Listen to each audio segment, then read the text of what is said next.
Guntur GGH ఆసుపత్రిలో సిబ్బంది కొరతతో పేషెంట్లు ఇబ్బందులు పడుతున్నారు. ఆసుపత్రిలో రోగులకు ఆపరేషన్ చేశాక సర్జికల్ ఇంకొన్ని వస్తువులు పేషెంట్ బంధువులు శుభ్రం చేయాల్సిన దుస్థితి ఏర్పడింది.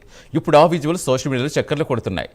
ఎంత ఆసుపత్రి సిబ్బంది కొరత ఉంటే మాత్రం రోగుల బంధువులతో క్లీనింగ్ చేయించడం ఏంటంటూ పలువురు ఆగ్రహం వ్యక్తం చేస్తున్నారు.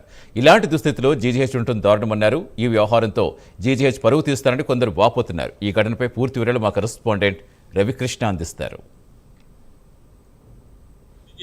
ఏపీలో అతిపెద్ద ప్రభుత్వ హాస్పిటల్. ఈ హాస్పిటల్ కి సంబంధించి మొత్తంగా కూడా 7 జిల్లాలకు సంబంధించిన పేషెంట్స్ అయితే ఇక్కడికి రావడం జరుగుతుంది. ప్రధానంగా నేనైతే జీజీహెచ్ హాస్పిటల్ దగ్గర ఉన్నాను.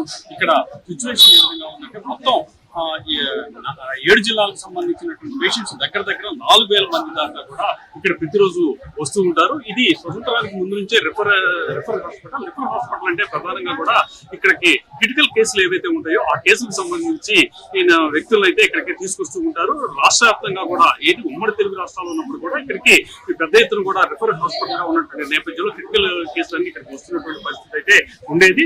ప్రజెంట్ ఇక్కడ అయితే మాత్రం కావాల్సినటువంటి ఫెసిలిటీస్ అన్ని కూడా ప్రభుత్వం సమకూరుస్తుంది. అదేవిధంగా కూడా పూర్వ విద్యార్థులు అంటే మెడిసిన్ చదివినటువంటి పూర్వ విద్యార్థులు ఎవరైతే ఉన్నారో ఈ విద్యార్థులు కూడా సమకూర్చున్నటువంటి పరిస్థితులు అయితే ఉన్నాయి. ఇక్కడికి ప్రధానంగా కూడా చాలా అధునాతనమైనటువంటి టెక్నాలజీతో ఈ వైద్య పరికరాలు కూడా ఇక్కడికి తీసుకురావడం జరిగింది. అయితే మాత్రం సిబ్బంది నిర్వాహకం మూలన దీనికి ఈ హాస్పిటల్ మాత్రం చెడ్డ పేరు వస్తుంది. అదేవిధంగా కూడా ప్రభుత్వానికి కూడా చెడ్డ పేరు వస్తున్న పరిస్థితి అయితే కనపడుతుంది. ప్రధానంగా కూడా ఇక్కడికి ఈ శస్త్రచికిత్సకు సంబంధించినటువంటి వార్డు ఏదైతే ఉందో అక్కడ కొంతమందికి ఆపరేషన్ చేసిన తర్వాత దానికి సంబంధించినటువంటి ఈ పేషెంట్ సంబంధించినటువంటి బంధువులు ఎవరైతే ఉన్నారో వాళ్ళ చేతే అక్కడ శస్త్రచికిత్స చేసినటువంటి వస్తువులు ఏవైతే ఉన్నాయో వాటిని కడిగినటువంటి వీడియోస్ ఏవైతే ఉన్నాయో పెద్ద ఎత్తున కూడా వైరల్ అయినటువంటి నేపథ్యంలో సోషల్ మీడియాలో అయితే వైరల్ అవుతున్నటువంటి పరిస్థితి కనపడిన నేపథ్యంలో ప్రధానంగా కూడా ప్రభుత్వానికి అదేవిధంగా కూడా జీజీహెచ్ కి అయితే మాత్రం చాలా చెడ్డ పేరు వచ్చేటువంటి పరిస్థితులే ఉంది. దీని మీద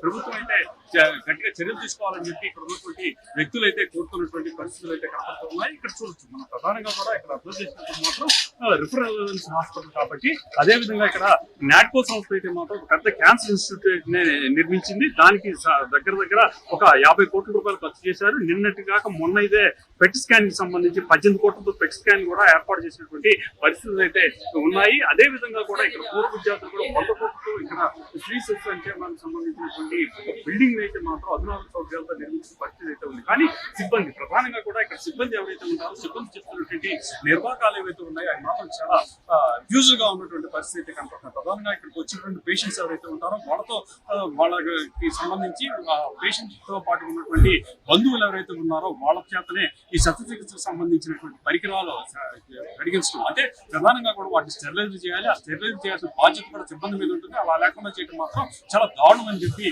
ప్రతి ఒక్కరు కూడా ఆక్షేపిస్తున్నటువంటి పరిస్థితి. ప్రెసెంట్ ఇక్కడ సిచ్యువేషన్ అయితే ఇలా ఉంది. దీని మీద ప్రభుత్వం అయితే చర్యలు తీసుకోవాలని చెప్పి ప్రతి ఒక్కరు కోరుతున్నారు. Ravikrishna, prime news, GGH.